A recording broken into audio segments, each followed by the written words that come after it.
Hi, my name is Henry Stanton, and I'm currently a freshman at the University of Connecticut, and I'm applying to be a WILD Program scholar for the 2021-22 school year.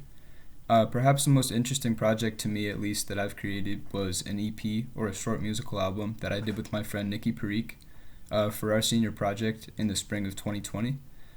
Nikki and I were both jazz students at the Wheeler School, which is in Providence, Rhode Island, and our goal for this project was to create several musical works, all from scratch, in the jazz and funk genre.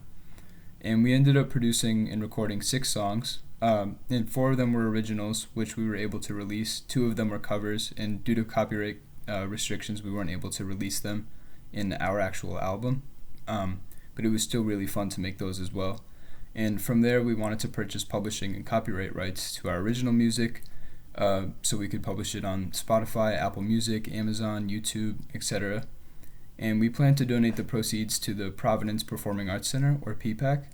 And aside from being the first actual original music project that I released, it was one of my most interesting experiences creating music because it was during the initial lockdown period of the pandemic. My senior year of high school was cut short due to COVID-19, and unfortunately because of that, Nikki and I were never able to use any school equipment or even meet on our own time. So we learned how to work and collaborate together over FaceTime and Zoom. And because of this, it actually enabled us to get a couple of other people's help on some songs without ever meeting them in person.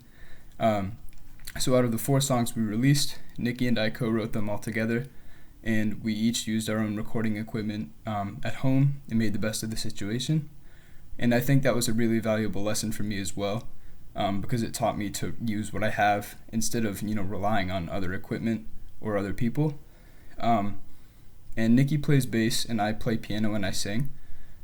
So we would send instrumental tracks to each other, and eventually I ended up mixing and producing all the tracks together to make the 6 songs that we eventually recorded and the 4 that we released. And from there we published it, and it's on all the platforms, and I can leave a link to the album in the video description below. And thank you so much.